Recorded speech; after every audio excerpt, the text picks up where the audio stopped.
In 2011, a regular guy in New Jersey put $12,000 into a struggling gaming chip company. No one promised him anything. Today that bet is worth $3 million. How did an ordinary investment turn into a fortune, and could it happen again? This is the story of the decade Nvidia made ordinary people rich. This isn't a story about Wall Street traders or venture capitalists. It's about people with regular jobs who made one decision, years apart from each other, and never sold. Back in the early 2010s, Nvidia was known for one thing: graphics cards for video games. It made chips that rendered explosions and shadows faster than anyone else. A 36-year-old investor in Texas, who we'll call Rick, put in $600 in 2009. He called it a wildcard bet, the kind of money you don't expect to see again. He wasn't betting on artificial intelligence. Nobody was talking about that yet. He was betting that gamers would keep buying better hardware. He didn't check the price every day. For years, it barely moved enough to notice. It sat in his account the way a lottery ticket sits in a drawer, present, but easy to forget about. At the time, most of Wall Street didn't see anything special either.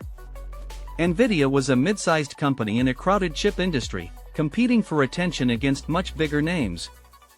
2 years later, in New Jersey, a 48-year-old investor we'll call Tom made a similar move. He put in $12,000, drawn by the same simple logic: better chips, more demand. Neither of them sold when the stock dropped. Neither of them sold when it doubled, then dropped again. They just left the money alone, year after year. Then something changed that had nothing to do with gaming. Researchers discovered that the same chips built for rendering video game graphics were extremely good at something else: training artificial intelligence. Nvidia's chips, originally designed to draw pixels, turned out to be perfectly built for the massive math behind machine learning. The company pivoted hard toward this new market. It built a software layer called CUDA that let researchers run AI code specifically on Nvidia hardware. Once labs built their tools on it, switching to a competitor became painful and expensive. That software moat is easy to underestimate. Rewriting years of research code for a different chipmaker isn't a weekend project. It can cost a lab months of lost progress, so most simply didn't bother switching. As the price climbed, Nvidia split its stock multiple times, making shares cheaper to buy without changing what each investor actually owned.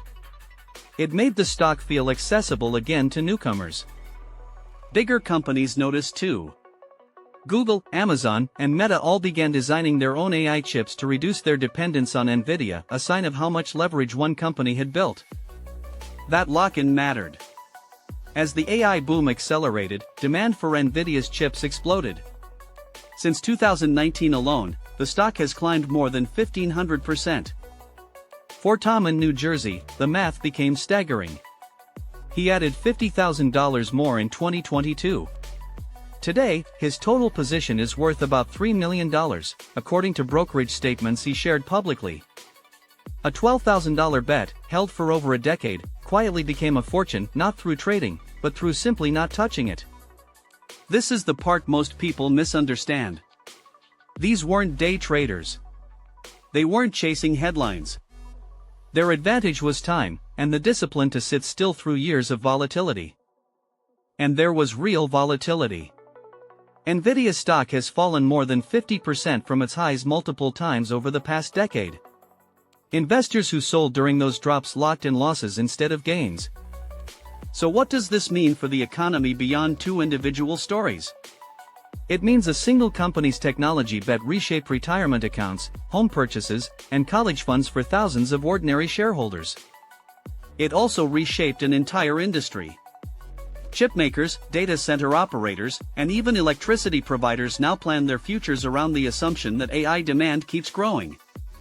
Competitors like Broadcom and manufacturing partners like TSMC have built entire growth strategies on staying close to Nvidia's roadmap, because that's where the money is flowing. AI data centers need enormous amounts of electricity to run.